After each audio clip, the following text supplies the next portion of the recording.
Kumusta sa inyong lahat? Dito naman tayo sa vlog natin ngayong gabi sa Batang Quiapo labas. Unang-una sa lahat ito ay teaser video lamang para ma-update sa Batang Quiapo. Huwag kalimutan follow at subscribe ang channel. Salamat po. Dito ay tinawagan ni Tess si Noy para malaman kung saan sila.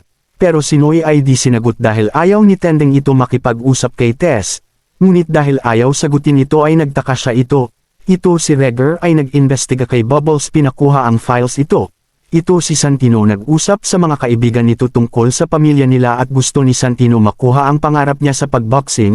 Tumakas na sila Tanggol at Marcelo ito sa kulungan at dahan-dahan sila ito para di makita ng mga jail guard ito, kaya gumawa sila ng paraan ito na di makita ito. Dumating yung jail guard na babae, binalita kay Bubbles na okay na ang lolo mo.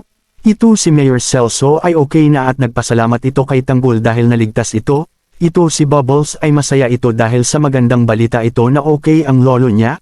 Si Regger at Mondo ay pumunta sa nanay ni Inting para ipakita ang mukha ni Bubbles kung siya daw ba ang nagbigay ng pera, at ayon ay nagsabi siya na siya ang babae. Ayon ay nag-usap si Tess at si Camille tungkol sa pagiging ina nito sa pinagbuntis ito, at ayon ay nakatakas na sila at dito ay huminto sila dahil si Marcelo ay nauhaw ito. Gusto ni Tanggol makita ang asawa ni Makang. Abangan bukas sa Batang Quiapo. Huwag kalimutan follow at subscribe ang channel. Salamat po.